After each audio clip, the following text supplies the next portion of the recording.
नमस्ते। आज हम हमारे आसपास की दुनिया बनाने वाले एलिमेंट्स के बारे में बात करने वाले हैं।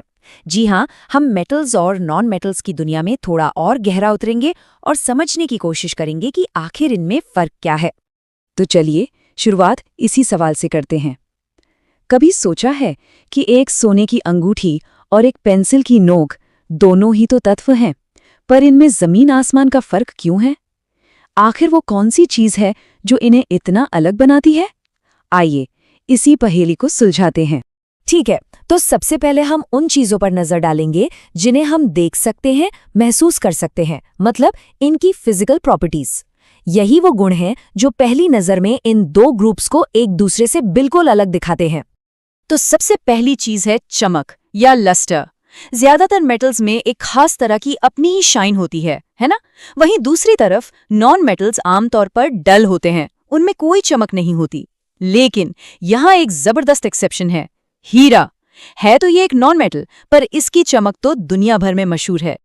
अब बात करते हैं हार्डनेस की। मेटल्स, जैसा कि हम जानते हैं, काफी हार्ड और स्ट्रॉन्ग होते हैं, जबकि नॉन मेटल्स ज्यादातर सॉफ्ट और ब्रिटल होते हैं, मतलब आसानी से टूट जाते हैं। और देखिए, एक बार फिर हीरा यहाँ भी एक बड़ा एक्सेप्शन बनकर सामने आता है तो नॉन मेटल, पर ये दुनिया का सबसे कठोर पदार्थ है। और देखिए, रूल्स के एक्सेप्शंस तो होते ही हैं। ये बात भी कितनी मजेदार है कि सोडियम और पोटेशियम जैसे कुछ मेटल्स इतने नरम होते हैं कि उन्हें आप आसानी से चाकू से काट सकते हैं। ये मेटल्स के बारे में हमारी जो आम धारणा है उससे बिल्कुल ही अलग है। अच्छा, कमरे के तापमान पर इनकी स्टेट क्या होती है? लगभग सभी मेटल्स सॉलिड होते हैं। नॉन मेटल्स या तो सॉलिड होते हैं या फिर गैस, लेकिन दोनों ही तरफ एक बड़ा ही अनोखा एक्सेप्शन है। मर्क्यूरी यानी पारा, वो इकलौता मेटल है जो लिक्विड है, और ब्रोमीन वो इकलौता नॉन मेटल है जो लिक्विड स्टेट में मिलता है। पारा, हाँ, वही जो पुराने थर्मोमीटर में होता था। सच में बहुत अनोखा है। एक ऐसा मेटल जो पानी की तरह बहता है। ये हमें दिखाता है कि केमिस्ट्री के नियम कितने विविध और दिलचस्प हो सकते हैं। अब ये दो गुण, मैलिएबिलिटी और डक्टिलिटी, मेटल्स को हमारे लिए बहुत ज्यादा उपयोगी बनाते हैं।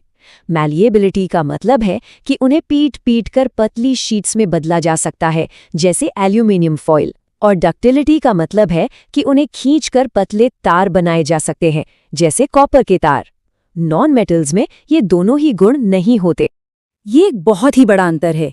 मेटल्स गर्मी और बिजली के अच्छे कंडक्टर्स होते हैं, मतलब वो इन्हें आसानी से पास होने देते हैं, जबकि नॉन मेटल्स पुअर कंडक्टर्स यानी इंसुलेटर्स होते हैं। पर यहाँ भी एक्सेप्शंस हैं। पेंसिल की नोक वाला ग्रेफाइट एक नॉन मेटल होकर भी बिजली का अच्छा कंडक्टर है, वहीं लेड और मर्क्यूरी मेटल होते हुए भी पुअर कंडक्टर्स हैं। तो एक बार जल्दी से दोहरा लेते हैं जो हमने अब तक सीखा। चमक, कठोरता, उनकी अवस्था और कंडक्टिविटी, ये वो फिजिकल प्रॉपर्टीज हैं जो हमें मेटल्स और नॉन मेटल्स के बीच का फर्क समझने में मदद करती हैं। और हाँ, उनके मजेदार एक्सेप्शंस को भी याद दिलाती हैं। चलिए अब जरा आगे बढ़ते हैं। फिजिकल प्रॉपर्टीज से हटकर अब हम ये देखेंगे कि ये एलिमेंट्स केमिकली कैसे रिएक्ट करते हैं। मतलब अब हम इनके केमिकल पर्सनैलिटी को समझने की कोशिश करेंगे। देखिए, एक बहुत ही फंडामेंटल केमिकल रूल है कि जब कोई मेटल ऑक्सीजन के साथ रिएक्ट करता है तो वो मेटल ऑक्साइड बनाता है, और ये जो ऑक्साइड्स होते हैं वो आमतौर पर बेसिक नेचर के होते हैं। ये उनके केमिकल बिहेवियर का एक बहुत बड़ा संकेत है। लेकिन सारे मेटल्स एक जैसा रिएक्ट नहीं करते। सोडियम और पोटेशियम तो इतने रिएक्टिव हैं कि हवा में आते ही आग पकड़ लेते हैं। वहीं एल्यूमिनियम पर ऑक्साइड की एक प्रोटेक्टिव लेयर बन जाती है जो उसे आगे खराब होने से बचाती है। और सोना चांदी, उन्हें हवा से कोई फर्क ही नहीं पड़ता। तो ये रिएक्टिविटी का एक पूरा स्पेक्ट्रम है। तो अब जब हमने ये समझ लिया है कि ये अकेले कैसे बिहेव करते हैं, तो चलिए देखते हैं कि जब एक मेटल और एक नॉन मेटल मिलते हैं तब क्या होता है। और ये हमें केमिकल बॉन्डिंग की फैसिनेटिंग दुनिया में ले जाता है। तो यहाँ पर बात बहुत सीधी है। मेटल्स जो हैं वो इलेक्ट्रॉन गिवर्स होते हैं।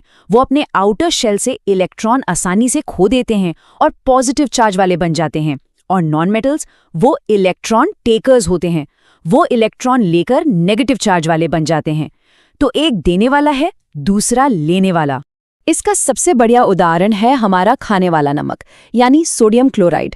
सोडियम अपना एक एक्स्ट्रा इलेक्ट्रॉन क्लोरीन को दे देता है, इससे सोडियम पॉजिटिव हो जाता है और क्लोरीन नेगेटिव, और ये ऑपोजिट चार्जेस उन्हें एक मजबूत बॉन्ड में एक साथ खींच लेते हैं। बस ये एक सीधी सादी लेन देन की कहानी है। तो सवाल ये है कि ये मेटल्स आते कहाँ से हैं? चलिए अब ये जानते हैं कि इन्हें धरती से कैसे निकाला जाता है और इस प्रोसेस से जुड़े कुछ जरूरी शब्द क्या हैं। सबसे पहले एक शब्द है मिनरल्स, यानी खनिज। ये वो एलिमेंट या कंपाउंड है जो हमें धरती की क्रस्ट में नेचुरली मिलते हैं। आसान भाषा में कहें तो ये हमारा रॉ मटेरियल है। लेकिन हर मिनरल एक जैसा नहीं होता। कुछ मिनरल्स बहुत खास होते हैं जिन्हें हम ओर यानी अयस्क कहते हैं। ओर में किसी मेटल की मात्रा इतनी ज्यादा होती है कि उसे निकालना प्रॉफिटेबल होता है। इसलिए हर ओर एक मिनरल है, पर हर मिनरल एक ओर नहीं होता। अब जाहिर है कि ओर कभी भी एकदम प्योर नहीं मिलता। उसके साथ रेत, मिट्टी, पत्थर जैसी बहुत सारी इम्प्योरिटीज मिली होती हैं। इन अशुद्धियों को ही गैंग कहा जाता है। शुद्ध मेटल पाने के लिए इस गैंग को हटाना ही सबसे पहला और जरूरी कदम होता है। और आखिर में चलिए बात करते हैं मेटल्स के एक बहुत बड़े दुश्मन की, यानी करोजन की। हम समझेंगे कि ये असल में है क्या और हम अपने कीमती मेटल्स को इससे कैसे बचा सकते हैं। करोजन एक नेचुरल प्रोसेस है।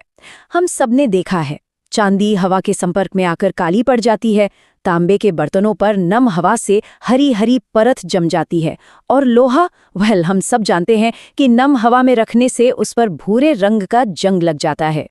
अच्छी बात यह है कि हम इससे लड़ सकते हैं। गैल्वेनाइजेशन एक बहुत ही इंपॉर्टेंट प्रोसेस है।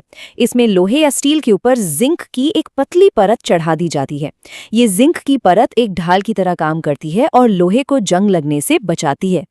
तो ये सब हमें एक बड़े सवाल पर लाकर खड़ा कर देता है। हम हर साल अरबों रुपए खर्च करते हैं मेटल्स को खराब होने से बचाने के लिए, लेकिन क्या ये जो नेचुरल प्रोसेस ऑफ डीके है, यानी क्षय का ये चक्र, हमारे प्लैनेट के लिए किसी तरह जरूरी हो सकता है? ये सोचने के लिए एक दिलचस्प बात है ना।